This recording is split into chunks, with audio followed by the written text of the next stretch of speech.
they beat us in all phases again. I thought, at times, speaking offensively, that turnovers just crushed us. That's something we've been good up until this game. And then penalties at critical times. I thought Justin did some really good things, and he made a couple of mistakes just like everybody else. You guys kind of seem to be not running out of answers, but it's kind of been week after week struggling. Are you guys frustrated at this point in the season? Well, yeah, I think anytime you lose, you're frustrated.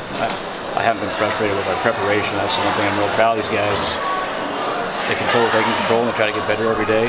But when the outcome doesn't go the way you want it, I think it's human nature to be frustrated. What was the decision, kind of silly, but to keep Justin Herbert in the end and not maybe put in Lockie or another guy to kind of give him some rest at that point? Well, he wanted to stay in, and we just thought we wanted to get him to have some success, just to keep his confidence going. And especially being a young guy, he gets better every rep, and so that was kind of our thought process: is we need to keep developing this guy, and the more reps he gets, the better he's going to get. And he did a great job, I thought too. He made a couple of early mistakes, like everyone else did, but he battled and made some huge plays for us, like he always does. He made some huge plays. You feel like it took a little time to get the offense in sync today? It looks like you're going a little more in the second. It seemed like the sort of things. I go with the first drive. We dropped the crucial third down. It would have been easy first down. I think it was the most drops we've had in the game. It was something we got to correct. But and a false start in the second. Yeah, and the false starts, the drop balls. Those things jump out at me. And then the turnovers, when you turn the ball over, you're not going to beat anybody, especially a really good football team. But does that just kill momentum too? I mean, like you mentioned, a false start that takes you from 3rd and 2 to 3rd and 7. Sure. Then you don't get it on 4th, and that first drive maybe goes on. Yeah, I mean, you go from 3rd and 1 that first drive to all of a sudden 3rd and 8. Your percentages go from 80% to now 30, 40%, and that's just a lot of averages. They can do, when they know it's 3rd and long, they can do a lot more things as opposed to when it's 3rd and 2. It goes from all of a sudden the offensive advantage to the defensive advantage, and that happened a couple times tonight. That's stuff we got to overcome. It's a day when you get, Justin threw almost 300, Royce is over 100. It's like some numbers that could end up with big points. You're at 13 going into the 4th. Did you feel like sort of those, some numbers were there, but you just couldn't kind of finish, or you mentioned the turnovers just kind of stopped you from being able to kind of keep up with them maybe? Well, yeah, I felt like we moved the ball. It was just the whole thing about that's why you play the game. You still got to score. And when you turn the ball over, you can have all the yards you want. If you turn the ball over, it doesn't matter. And that's something I was very disappointed today. We've been really good up until now, as far as not turning the ball over. But it killed us today. And that first turn, Justin's first interception comes after he had run in for a score. And then you get, again, it's a penalty that comes back and leads to the turnover. So the two of those things kind of work in tandem. Sure, it takes points off the board. That's the biggest thing. And it's a momentum thing. It gives them the ball back. And it's just, it's the biggest stat in all of football determining the outcome of the game is the turnover margin. And today we did a bad job of it. How do you expect to see this team look different next week or against Oregon State in the Civil War? What's going to look different about this team? Well, I was very pleased, like I have been every week. They keep playing. They're going to keep playing. They're going to keep practicing, and that's our job as coaches to make sure they do that. And as coaches, we're going to keep working. We're going to get up tomorrow and work as hard as we can to prepare for the next opponent and get our guys prepared to win the next football game. It's really pretty easy. And the one thing I've been real proud of is our guys' effort at practice has not wavered. It's there, and they want to win. And there's a lot of hurt faces and people down right now because they care. And that's a good thing. But tomorrow we're gonna cover up our wounds and try to get better. Not being eligible, how do you keep guys interested in not losing faith in what the season's left, and what do you want to accomplish the final 2 games? Like, what do you want to get out of the 2 games for the season? Just keep improving. It really is win the day. It starts with tomorrow, getting a good game plan for Utah. And it starts with Monday's practice, having guys practice to win the football game. I love our preparation. I'm not happy with the outcome, but I do not regret our preparation.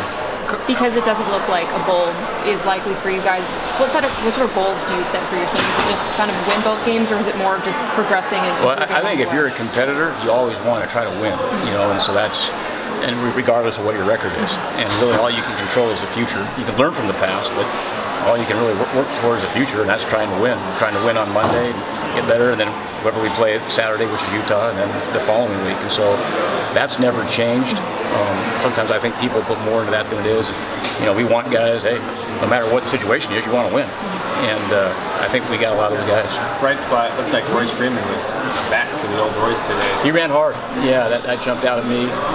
But I thought he did a good job. And, that's a credit, too, because when you can throw the ball, and move the pocket a little bit, which Justin did for us today, it opens up the run game, and vice versa. When Royce runs the ball well, we're able to throw it a little better too. So it all kind of played off each other. But I was really happy with Royce today. What was different about his performance prep going into this game? I'm sorry, I missed that. What was different about his prep going into the game? Royce's? Yes. He's had a good week of practice. He had a good week of practice, and early. I don't know what game it was where he did get nicked up. Those things take time, and I thought today he ran real hard. A lot of coaches are saying the guys are practicing really well. What's the disconnect from it translating in practice to the game? What's not clicking for you guys? Just eliminating, speaking from the offensive standpoint, big mistakes, like penalties, especially when you're playing. We knew, this home stretch, every team we play is a good football team. Right. And you can't beat yourselves. And at times we've done that. And today was a turnover thing, which really hurt us. Everyone gets excited when young players have to play, but that pulls guys away from the scout team. How good of a look are you guys getting with the scout teams week in and week out, or are you having to go one-on-ones to get that speed and that physical? Sure. No, that's a good question. I've actually been very proud of our scout team. We've got a lot of guys that aren't on scholarship that all they want to do is make our football team better, and I admire the heck out of it. They come out every day, and their attitude's been awesome. And which makes our guys practice hard, because when they bring it, our guys have to match it. So that's actually been a good thing.